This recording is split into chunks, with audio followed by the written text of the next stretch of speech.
কখনো কি এমন হয়েছে যে তোমার মনে হচ্ছে সবকিছু পরিস্থিতি নিয়ন্ত্রণের বাইরে চলে যাচ্ছে, তুমি ঘুমোতে পারছো না, মনোযোগ দিতে পারছো না, বুক ধড়ফড় করছে?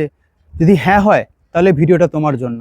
আজকে আমরা জানবো যে কিভাবে আমরা চিনবো যেটা একটা সাধারণ উদ্বেগ নাকি কোনো অ্যাংজাইটি ডিসঅর্ডার। আর যদি অ্যাংজাইটি ডিসঅর্ডারই হয়, তাহলে কোন ডাক্তারকে দেখাতে হবে আর কখন দেখাতে হবে। আমি ডক্টর এসপি তোমাদের সবাইকে জানাই ভেরি গুড মর্নিং। এবার আসি ফার্স্ট পয়েন্টে, হোয়াট ইজ অ্যাংজাইটি। অ্যাংজাইটি আমাদের শরীরের একটা সাধারণ প্রতিক্রিয়া।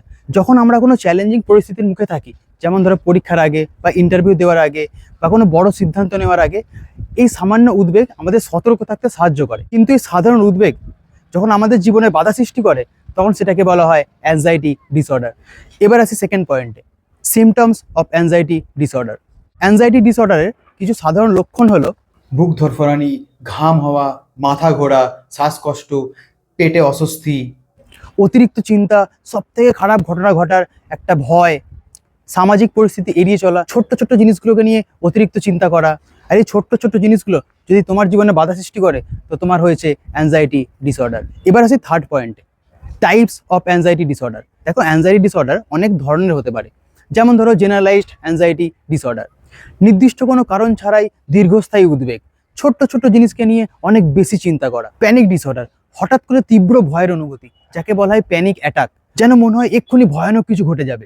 সোশ্যাল অ্যাংজাইটি ডিসঅর্ডার, সামাজিক পরিবেশে বা লোকের সঙ্গে কথা বলতে ভয় পাওয়া বা অস্বস্তি বোধ করা। ফোবিয়াস, নির্দিষ্ট কোনো বস্তু বা পরিস্থিতিতে খুব ভয় পাওয়া, যেমন ধরো কোনো উঁচু জায়গার প্রতি ভয় পাওয়া, কোনো ঘরের মধ্যে বা লিফটের মধ্যে নিজেকে বদ্ধ ফিল হওয়া। এবার আসি ফোর্থ পয়েন্টে, when to seek professional help. কখন ডাক্তার দেখাতে হবে। অনেকেই আছে যারা অ্যাংজাইটি নিয়ে কথা বলতে অনেক লজ্জা পায়। এটা বোঝা খুব দরকার যে এই মানসিক সমস্যাকে ডাক্তারের কাছে বলা মানে কোনো দুর্বলতার লক্ষণ নয়, এটা সাহসিকতার প্রথম পদক্ষেপ।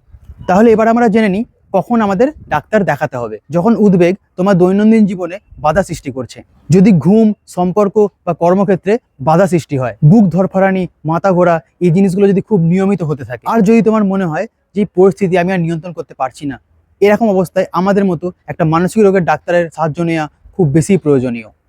আমরাই তোমাকে সঠিক পরামর্শ ও চিকিৎসা দিতে পারবো। এবার আসি ফাইনাল পয়েন্টে, how is anxiety treated. Anxiety ডিসঅর্ডারের ট্রিটমেন্ট কি? প্রথম আছে কগনিটিভ বিহেভিয়ারাল থেরাপি।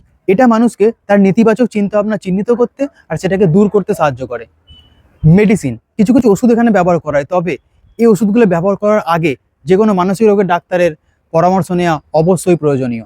আর নিয়মিত ব্যায়াম, ডিপ ব্রিদিং এক্সারসাইজ আর স্বাস্থ্যকর খাদ্যাভ্যাস আমাদের অ্যাংজাইটি কমাতে অনেক বেশি সাহায্য করে।